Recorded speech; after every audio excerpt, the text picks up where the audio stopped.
laying flat on my back in the living room. I remember blinking my eyes open. I had the hangover of a lifetime. My head was splitting. I'm looking all around. I got Iron City beer cans all around me. I come from Pittsburgh, so I never know how that's going to play with the audience, right? And so, Iron City beer cans all around me, cigarette butts put out on the carpet. I remember sitting up and the world was spinning, you know, and I stagger over to the television set and I turn it on and I watch it flicker to life just in time to watch an airplane crash into the World Trade Centers. And, you know, I was a sophomore in college, and in that moment I was horrified and I was scared. I was shaken to the very core of who I was. America had just been attacked. I remember staggering a few steps back and sitting in that college dorm room on that rundown couch, just transfixed to my television set of just one image after the next of just raw horror as they engulfed our fellow Americans. You know, I remember very distinctly watching people tumble from those flaming towers and land on the sidewalk and die on national television. I remember watching people who were lucky enough to survive stagger out of that wreckage, covered from head to toe in that thick gray soot. I mean, the only thing you see were those bloodshot eyes and a 1,000-yard stare. You all remember those moments, right? This is very close to home here in Virginia, I bet too, right? The Pentagon. I mean, it's like those images, for those of us who lived through 9/11, it's like they were seared into our very consciousness as American citizens. Yeah, I bet you if I asked a random person in the crowd, you could tell me exactly what you were doing on 9/11, who you were going to have lunch with, maybe what you were going to do for work that day. But I think what affected me the most that day were the first responders and how they reacted. You know, police officers, firefighters, or just ordinary American citizens who, instead of running away from the flames that day, I watched one American after the next run headlong into them.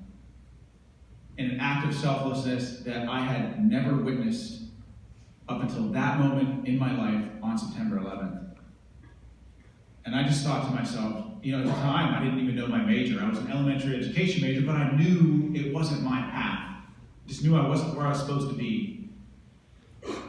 And in the wake of the most horrific terrorist attack in our nation's history, I thought I knew exactly why God had put me on this earth. You know, and I've heard it said, my parents used to say this to me, the two most important days of your life, Sean, are the day that you're born and the day that you figure out why. And for whatever reason, I just felt like I had found my why.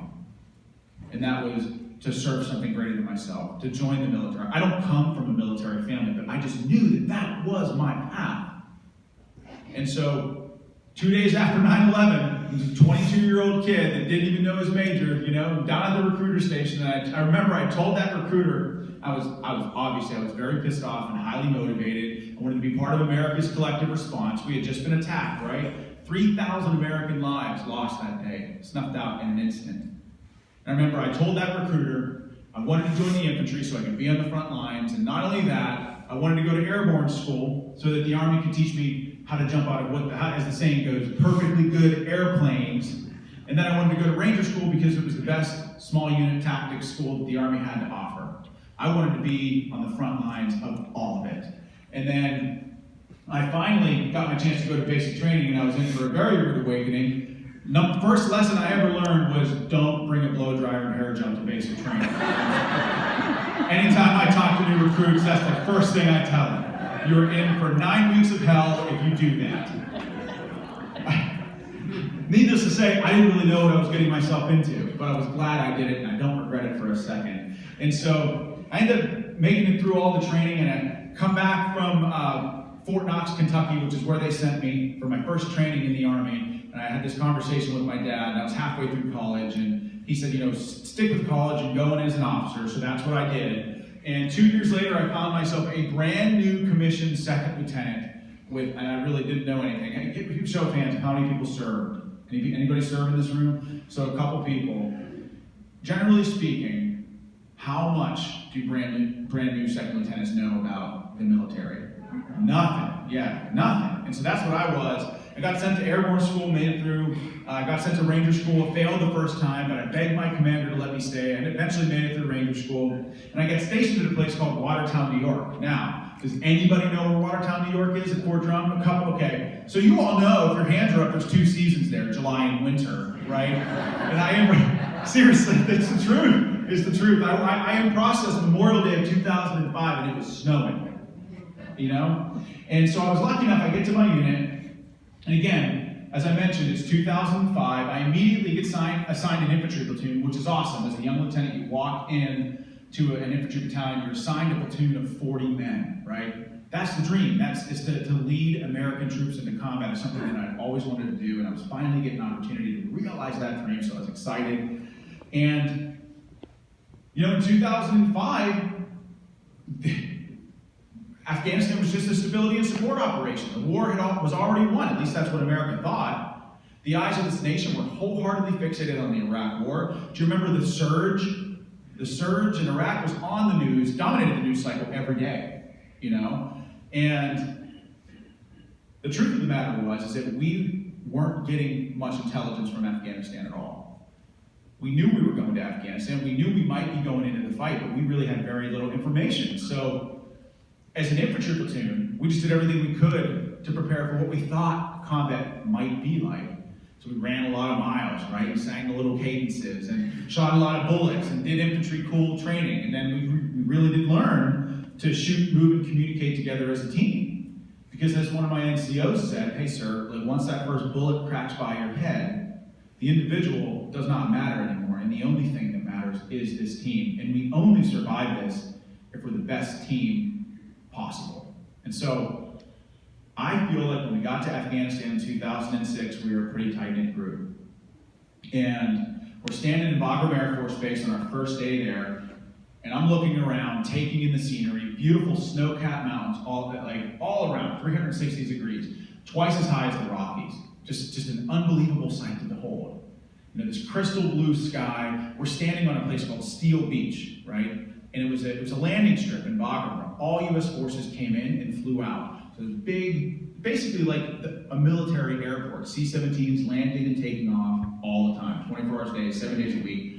You've got all these helicopters tied down, dress, Chinooks to Kiowas to Apache helicopters, groups of American soldiers running this way and that. And keep in mind, I was 24 years old at the time, about to lead men into combat. I'd never been out of America, right? Hell, when I got sent to airborne school, the first time I was on an airplane, I was jumping out of it. So, I mean, I had very little life experience at the time. And so, what really brought that moment home for me, like, hey, you're leading men into combat, and not everybody will make it home. We're standing there talking with my non-commissioned officers, who, by the way, you know, if you've served or have any idea of what service is like, you know that the non-commissioned officers are the real movers and shakers, the people that make it happen. I was really blessed to have the best in the business. You know, these men taught, coached, and mentored me every step of the way. Their boots and t-shirts had more experience than I did. And all these guys were just stone cold professionals, had been to war before and come back to tell the tale. But what was truly remarkable to me was how they spoke about it. They're sitting there in a semicircle just prior to us getting on the aircraft and flying into the front lines. They're just all talking nonchalantly about what they want done with their personal effects should they be killed in combat. And I was like, I couldn't believe it. It was like a punch to the gut. This is real. Every decision that I made, oh my God, if it's a bad decision, one of these great Americans goes home in a body bag.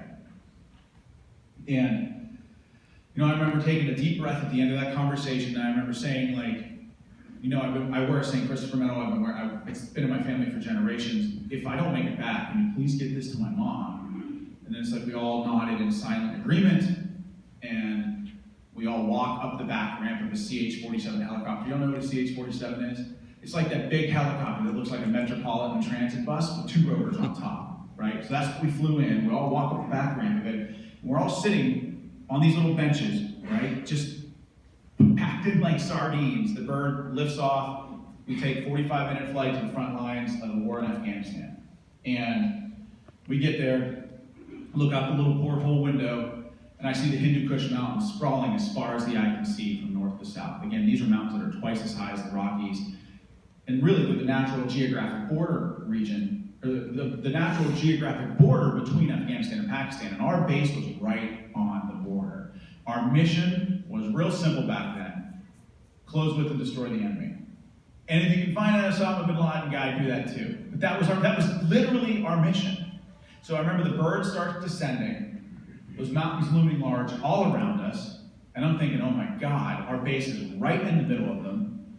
You don't have to be a tactical genius to know that all it would take for the enemy to shoot down this helicopter would be one enemy soldier with a rocket-propelled grenade on those mountaintops, shoot this bird out of the sky. Easy day for the enemy, terrible day for us.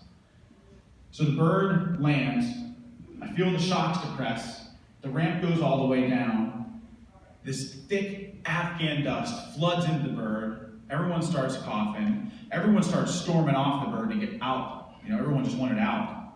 Couldn't see but a foot in front of your face. You've got all these American soldiers yelling these commands left and right. It was just utter chaos. And somehow, over all that chaos, we heard this dull explosion from directly to our east. And we heard that explosion grow in intensity and tear right over top of our position. I mean, it just missed our helicopter and landed with a dull thud, boom, on the western horizon. And it was like everything froze for just a split second. And all eyes on the HLZ, our helicopter landing zone, all eyes turned and fixated on the western horizon where we saw this pall of smoke rising there. We were under attack. And in quick succession, there were 3 or 4 more shots. All of them missed us and landed all around us. But after those rockets exploded, all hell broke loose. We started running back as fast as we could to the safe confines of our base. The helicopter took off and flew back to Bagram. And we get to our base. Rockets are still being fired at us. It's like all of my NCOs knew exactly what to do in those moments. They'd experienced life and death moments like that before. Half of them run to our TOC, what we call our Tactical Operations Center. The other half runs to our aid station to prepare for casualties. But as a young 24-year-old kid, I didn't really know what to do. I was desperate for a way to help, and I couldn't find one. So I just stood there until this young, couldn't have been more than 18 years old, this young American private runs up to me. He had already been in Afghanistan for a year. He grabs me by the shoulder and he says, "Sir, if you aren't doing anything right now, we need you. We need your help. We need every available body at the front gate right now." And I said, "You got it." Dropped my gear in the dirt and I ran to the front gate with him. And I said, "What's going on?" He goes, "Well, those rockets, they missed us, but they landed in a school, on the playground of a school, and there were about 20 Afghan families outside our gate with all their little kids, and they're begging us for medical attention." And I'm just like shocked to hear this. And I get to the front gate, and it's just a horrifying scene. You've got a group of American soldiers chomping at the bit to help. You have an interpreter, our interpreter, who grew up in Afghanistan around where our base was, arguing with the village elder. And on the other side of our gate, just these wrought iron bars are just 30 little Afghan kids with their parents. Like these parents carrying the broken and bloody bodies of these little kids, ages like 2 to 6. And it was just horrific. And after about 30 seconds of being there, our interpreter turns to us after he was arguing with the village elder, and his face was just this mask of rage, and he goes, "They won't let us treat the kids unless we prioritize the boys first. We have to treat the boys first." 70% of the kids that were at the front gate that day were little girls that were brave enough to leave their home, learn to read, get educated in the school that we built for them. And so every American soldier at that gate was just like, the hell with that. Threw open the gates. Each of us started grabbing these little kids. I remember I run over to this Afghan father, and he's holding his daughter, and I grab this little girl from him. It was hard to get, she was scared, right? So she's clinging to her father. I'm trying to wrench her out of her father's grip. And she's crying. I remember looking down at her face. It's dark skin, jade eyes, dark auburn hair, tears streaming down her face. I'm like, it's going to be okay. She couldn't understand a word I was saying. She's screaming to her dad in Waziri. It's like the whole moment for me. It was like happening in slow motion. I don't know if any of y'all have experienced anything that you think is like truly like a traumatic moment. But it's like when you experience stuff like that, it's like you don't truly live through it. It's like the moment almost kaleidoscopes around you. You go back to those moments after the fact and replay them in your mind all the time just to try to experience it, but you don't really experience it at the time. So the training kicks in for me. I just get this girl in my arms, and I turn. I just remember starting running as fast as I could to get back to the aid station, following this long column of American soldiers who were all carrying little kids too. And all the while, the enemy just kept firing at us.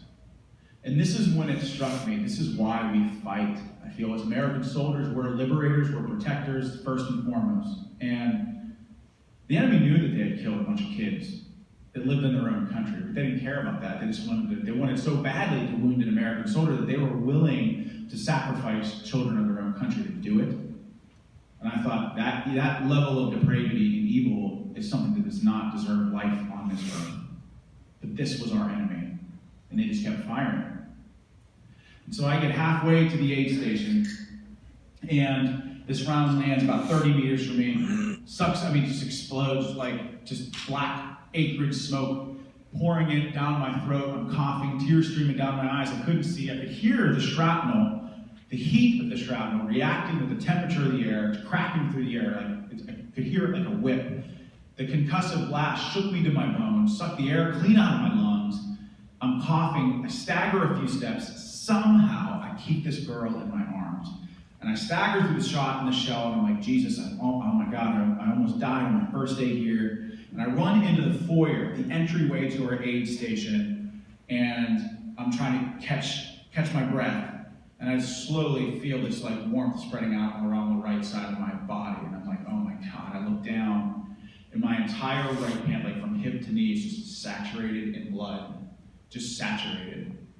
And I'm like, oh my God, I've been hit on my first day. It didn't even last one full day. And then I just started panicking. And I start frantically patting down to find the source of this injury. As I'm doing it, I put my hand right on where this little girl's leg should have been. And I realized in that moment that it was missing below the knee, and it was her blood, not mine. And I didn't realize in the frenzy of trying to get her from her father that she was critically wounded.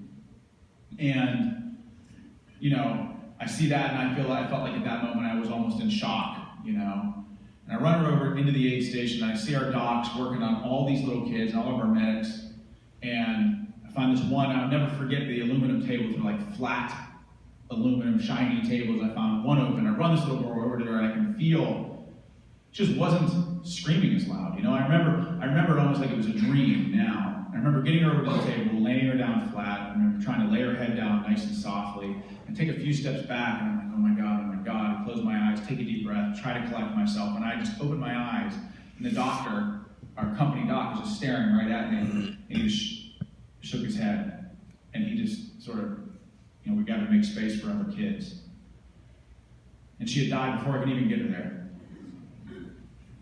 And so, all of this on day one, and this is not a poor me story, I'm not a victim of this experience. I volunteered for this. I would go do it again. I'm proud of my service. But the point I'm trying to make is that the military does a great job of training men and women to go to war, but the fact is that nothing prepares our young people for a moment like that, the emotional trauma of having to deal with a moment like that. And so I remember on my first day in combat, I scooped this little girl up, and I walked her back to her father. And on my first day in Afghanistan, I had to give a father the dead body of his little 6-year-old girl. And he looks at me. He just stoically nodded his head one time, like as if to say, thank you. Then he turned around and he carried her little lifeless body all the way back to his house. And as I watched him walk away, the attack was over just as fast as it began. And I'm an American, first day in Afghanistan, covered in blood. I walked back to my room. I was just sick to my stomach. I took that uniform off. I threw it on the floor. I put on my PTs. And I just sat and stared at that uniform for what felt like hours. And I couldn't get my mind around this. How am I supposed to lead troops and experience moments like this? How am I supposed to make decisive leadership calls and experience moments like this? Everyone in this room would agree that our troops in combat deserve decisive, confident leaders that give them the best chance to make it home. And I couldn't figure out how to be that person for them. And then after a few hours, I just said, you know what I'm going to do? I'm going to just shut off. I'm going to turn the emotional spigot off. I'm going to flip that switch. I'm not going to pretend like this didn't even happen. I'm going to lock it away deep inside myself, and I'm never going to even talk about it again. So that's what I did. Moments later, I scoop up that bloody uniform, I walk it out to our burn pit, I throw it in the burn pit. On my first night in Afghanistan, I watched that bloodstained uniform burn, and in retrospect, I look back on that, that was the beginning of a major metamorphosis in me. From insulated American citizen to American warrior. Somebody that could see moments like that and endure. That was the beginning of it all, of a massive change in myself. And so, we experienced 485 days, not a year, 485 days of moments just like that, of fighting the enemy, up close and personal. Just to put that amount of time into perspective, that's 16 months. The 101st Airborne jumped into Normandy during World War II and took Hitler's Eagle's Nest and won the war in Europe in less time than 485 days. And we were out there on the front lines the whole time. Longest combat deployment in global war on terror history. And then we all came home. And I will never forget this. We're standing at a place called McGrath Gym on Fort Drum, New York. It's a basketball court. We got 800 American troops that barely made it out of Afghanistan alive, standing dress right dress. Every soldier. Has anybody ever been to a welcome home ceremony? A couple people, but they're kind of an odd, strange, eclectic energy, and I'll tell you why.